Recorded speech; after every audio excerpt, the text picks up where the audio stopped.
update on Chapter 6, the chapter on Kantian deontology. We'll talk about the opening vignette, which has to do with conscientious objection.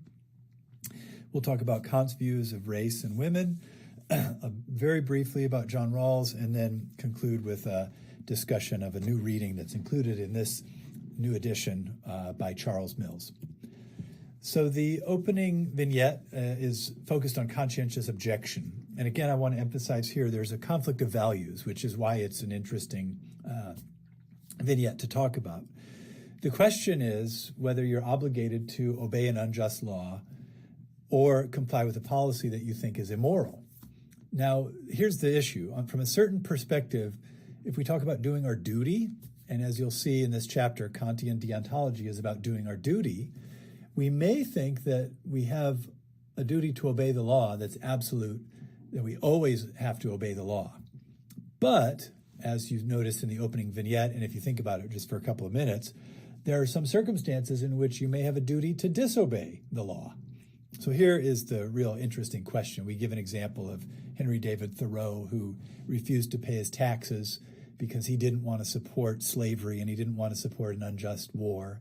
You can imagine others who refuse to serve in the military, especially if they think the military is doing something immoral, or people who think they have a duty not to serve on juries or a duty not to pay their taxes or what have you. That word duty gets thrown around here, and it's an interesting question. What do we have a duty toward, or what gives us our duty? You'll see in the discussion of Kant thinks that our duties ought to be based on a kind of ethical theory that is focused on respecting persons, so respecting the dignity and rights of human persons. And also Kant suggests that we ought to be able to universalize it. So if we say we have a duty, we should be able to say that everyone has the same kind of duty. Again, as you'll see here, as you think about the opening vignette, there are some conflicts here. They're not easily resolved. Especially, one interesting question is, what should society do with regard to those folks who think that their duties point them towards, non-participation or conscientious refusal, and how should we respond? Again, maybe this conflict might be understood as a conflict between utilitarian concern for social welfare and to try to get people to comply with the law on the one hand, and on the other hand, a kind of natural law or transcendent duty which points towards something that goes beyond any kind of social construction of the law or our obligations. Okay, again, you'll see that there's a conflict here. That's the point if I want you to get to think about this. Now let's talk about one of the things we added to this chapter, which is a discussion of Kant's views of race and women. Let me explain how this came into the revision. Typically, and we used to just describe Kant's views without really describing what he thought about concrete issues. We sort of approached the discussion of Kant and Kantian deontology from a very abstract level. But the reality is that Kant, as a member of a generation from a couple centuries ago, Kant had some pretty harsh and ugly things to say about women, and he was frankly a racist. He thought that white Europeans were superior to the rest of the folks on Earth, and he thought that women did not have equal access to rights and dignity. Women were lacking in rationality and autonomy. These are two profound and important claims, and it's sort of telling about the way that philosophy has been taught and the way that ethics has been taught for a long time since Kant, is people tended to just downplay and ignore that. Well, these days we don't. So in this new revision, we made a better effort to just discuss these issues right up front. And I think what we want to do as you think about this is we need to learn what Kant's theory is about ethics. His big theory, again, says respect for persons and universalize it, universalize your duties. He's not perfect, and he said some pretty ugly things, and he reflects in a way the patriarchal and white supremacist or European supremacist view of his day. Look at his dates here. He's not that different in his thinking than people like Thomas Jefferson and George Washington. As you know, these Jefferson and Washington and others of the founding generation of Americans owned slaves, and they clearly thought that slavery could be justified, and nor did they view women as equals, because women were not given the right to vote at the beginning of the American the American experiment. So Kant is a member of that generation. Again, I don't want to try to defend his views about women and non-Europeans, but just understand that he thought that autonomy, that human dignity was a rare achievement for a very small slice of human population, only really for European males. Okay, again, we don't want to minimize his views here, but that was typical of the men of his generation. So then, as in talking about this in the chapter, it is. I mean, some people may just want to say straight up, like, we shouldn't take Kant seriously because he had these outrageous views that we no longer accept. If that's the case, you might want to think, what do we want to think then about George Washington and Thomas Jefferson? You know, can we learn something from these people while also being critical of their views about race and gender and other issues? One of the figures we bring in then, a new author that we discuss, and we have a short passage from him that I'm going to turn to in just a moment, is Charles Mills. And Mills is a black philosopher, an American philosopher. He's actually more complicated than that. He's a cosmopolitan philosopher who happens to be teaching or taught until his death in the American sphere. But he was interested in Kant. Even as a black philosopher who was critical of the racist things that Kant said, he still thought it might be useful to take Kant and use him in a different way. And as he puts it, to use a kind of de-racialized version of Kantian moral theory.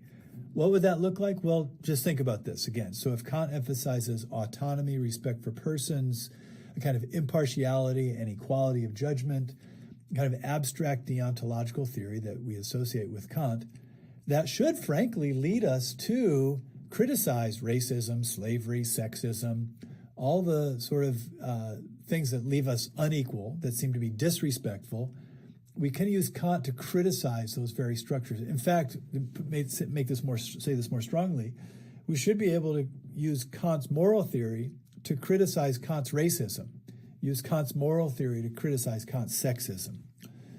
Again, here's the point. The theory is good. The Kantian deontological theory is useful insofar as it tells us to focus on respect and dignity and all of this stuff. And that theory can give us a very strong argument that can be made against sexism, racism, and the like. Now, understand part of the critique, though. So some people will criticize that attempt to use Kant and may even criticize Mills in this regard. They may criticize this view by saying that caught in the very idea, that connected to the very idea of autonomy and this abstract approach to morality, is a kind of dismissive view of folks who lack autonomy, is a rejection of all kinds of other messy parts of human reality. Let me be more concrete about this. For example, if we emphasize, like Kant does, rational autonomy, then that maybe only exists, is only a value that holds for adult members of our society. Children lack rational autonomy. So too do folks with some kinds of disabilities, old people, animals, non-human beings. It may be the case that this focus on rational autonomy that we see in Kant basically singles out a certain aspect of our humanity that not all humans share, and that certainly isn't shared by non-humans. So again, people have been critical of Kant all the way down and say maybe we reject the whole theory. That's not Mills' approach. I'll return to Mills in just a minute. Before doing that, let me say a word about John Rawls. We've added a little emphasis here on John Rawls, and you will see John Rawls gets discussed in our conversations in this book about economic justice and globalization and other places. Rawls is probably the most influential ethicist, political philosopher of the 20th century. And he argued on Kantian, he used Kantian kind of arguments. I wouldn't say he's a straightforward Kantian, but he took a Kantian approach to things and then applied it in a different way. The gist of his approach to thinking about morality is to say that we should imagine a world in which we are all free and equal and rational choosers. From that imagined social contract construction, he calls it the original position. From that original position where we're all free, equal, rational, we should imagine what society would look like. Basically, he says society, if we start in that place, We should imagine a world without racism, without sexism, with minimal inequality, a world that respects our liberty, but also a world that allows us to pursue our own interests however we see fit. Now, there's much more to be said about Rawls' theory of justice, but the inspiration is a kind of Kantian vision that focuses on those values I've listed at the bottom here: impartiality, universality, liberty, and equality. Rawls, in a sense, if we want to pursue this Kantian line of interpreting him, Rawls takes these Kantian ideas and then he gives us a different way of thinking about them with some application. The different way of thinking about them is to imagine what would we decide in terms of human values if we were impartial, if we thought about things universally, rationally, and so on. And again, he suggests that we would argue then towards a society that doesn't have racism, doesn't have sexism, doesn't have rampant inequality. Now, Rawls has been criticized by some folks who claim that he himself, that approach is just the approach of a typical white male East Coast philosophy professor kind of guy, which he was. He was a professor at Harvard. So feminists have criticized Rawls and suggested that he doesn't go deep enough into the sources of inequality. Folks interested in racial inequality have also criticized him. One way that criticism gets expressed is to say that Rawls, like Kant, is doing ideal theory, is thinking about an ideal social construction, an ideal theory of morality, which is divorced from or just doesn't take into account the reality of inequalities and injustices that exist in the real world. Okay, which brings us then back to Charles Mills. So again, Charles Mills is an interesting figure. We could spend a long time talking about him, but we have a short reading excerpt from his essay, Black Radical Kantianism, which was published in 2018. And in that essay, he basically makes the kind of argument that says it would be useful to hold on to the Kantian moral theory while using it to criticize racial injustices and other kinds of injustices. The title of the essay, Black Radical Kantianism, the black radical part means that one of Mill's primary concerns is thinking about the profound injustice that has to do with racial inequality, racial injustice, the legacy of slavery, the legacy of Jim Crow, inequality, apartheid, etc., to think critically about that. And Mills says Kant could be very useful in thinking critically about all of that stuff. But Kant would have to be used to argue against himself, back to where we kind of started with this conversation. That the Kantian focus on respect for the rights of individuals, Kant's emphasis on rationality and universality, all of that could then be used to argue against racial injustice, and we could also say gender injustice and so on.